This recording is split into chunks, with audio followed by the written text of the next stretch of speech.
Welcome to my channel Heart Meets Spirit. This channel is intended to support you improving and changing your life. Live a life of love, trust and confidence. Enjoy.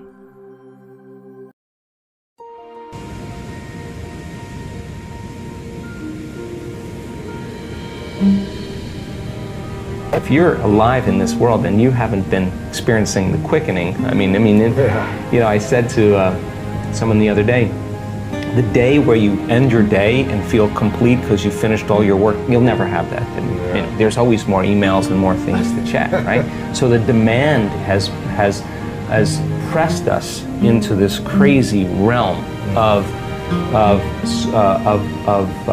multitasking, and I think that you start shifting. Where you place your attention is where you place your energy.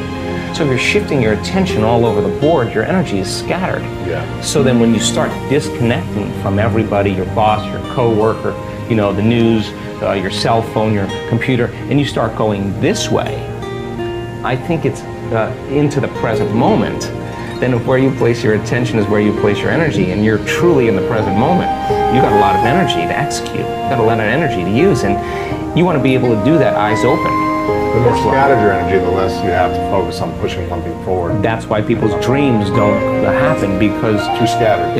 There's no look. If you keep putting your attention on some future experience that you are imagining with your mind, your body's going to follow your mind right there, because that's where your energy is. But if you're putting your attention on everything known in your life, the shower, the coffee maker, the toilet, and your body's following your mind every day to the known. But we want your body to follow your mind to the unknown, right? Yeah. Enough people get to doing that, and you could do better in creating things in your life. We see this. Wealthy people in our work that are focused on wealth, some of them living in the backseat of their car, some of them bankrupt that now have multi-million-dollar companies. What do you think they want to do with that money? They want to give it away. Yeah, give back. Let me tell you why. Not because of any other reason, is that they now know that they can create more. Right. Well, why, if you're abundant, why abundance to me has changed? Abundance means I have more than I need, like way more than I need. So if I have way more than I need, and I know how to create it, then take it. I'll create more of it. So now you're no longer holding on in scarcity. You're making a difference. So wealthy people that have created a lot of wealth in this work, they want to give back. They want to make a difference. And I think that that's how we're innately wired. I think we're all innately wired to care for one another, to make a difference. In the living organism, our community, we heal one another. That's what we do. Right. We inform one another. We encourage one another. We support one another. We shine for one another, not to outshine another person, to shine to show them that they can shine, and that to me is super healthy. So then I'm applauding your success, because I want you to succeed, because you're telling me that if you can do it, I can do it. So there's no longer any separation. I think that's hopeful for the world. Then you start celebrating diversity. Then you're like, wow, you're way different than me. I want to study you, because I want to bring that into who I'm becoming. Yeah, you create a strong community that way. A lot of times when people, they hit that point, they try to reproduce it the same way as we talked about, and you can't. Yeah, you can't do it the same way, because that's redundancy. But also, many times, we have the experience and we start to try. And because trying is matter trying to change matter, and so we're forcing, we're controlling, we're predicting, and then and when we do that, then of course we're in separation, and we're waiting for the event to happen to feel the emotion, right? And I've done that long enough, and it's actually, we have to lay down the very thing we used our whole life to get what we want for something greater to occur, and it takes practice of surrender, right? So that's one element. I also think that our responses emotionally, like let's just say that a person gets connected to the future. They get connected to the energy of their future. They feel it. It's really great. And then they start their day, and then 2 hours later, they're feeling something else because some person or some circumstance altered their state. Well, they just disconnected from the energy of the future, and now they're back to the energy of the past. Don't expect anything to change in your life, because it doesn't work that way.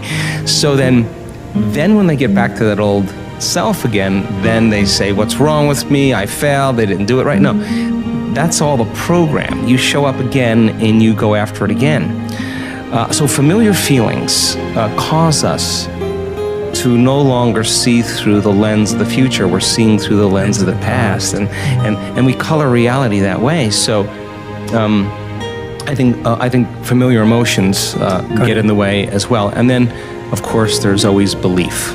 And a belief is just a thought you keep thinking over and over again until you hardwire it in your brain, and all beliefs are based on past experience. So a person has an experience, the stronger the emotion they have from that circumstance, the more they pay attention to the cause, and the brain freezes a frame, takes a snapshot, and that's called the memory. The moment they draw a conclusion about that experience, they'll think neurologically within those circuits, and they'll feel chemically within the boundaries of the emotion. Thinking and feeling, belief becomes an unconscious or subconscious state of being. Most people don't even know they have beliefs about things, about God, about relationships, about money, because it's not a conscious thing, it's a subconscious thing. Yeah. So in order to change a belief or a perception about yourself and your life, you got to go all in. It's not like you go 50% in. You got to go all in. You got to make a decision with such firm intention that the amplitude of that decision carries a level of energy that causes the body to respond to the mind, that the choice that you make becomes a moment in time you'll never forget. And you would say, I remember the moment and made up my mind to change.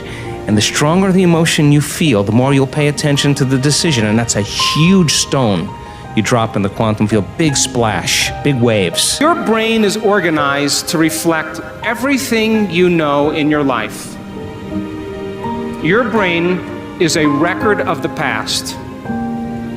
It's an artifact of all the things you've learned and experienced to this moment.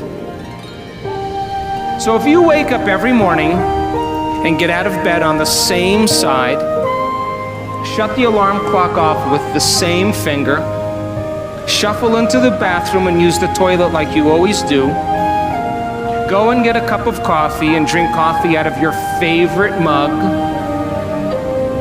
then get in the shower and wash yourself off in the same routine way, drive to work, get to work, see the same people that push the same emotional buttons, do the same things that you've memorized and do so well, then hurry up and go home, and hurry up and check your emails, and hurry up and check your Facebook, and then watch your favorite television show, then hurry up and go to bed. Here's my question. Did your brain change at all that day?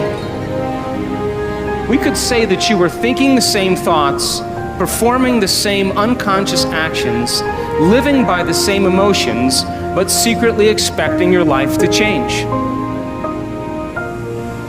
So there's a principle in neuroscience. And the principle says, nerve cells that fire together, wire together.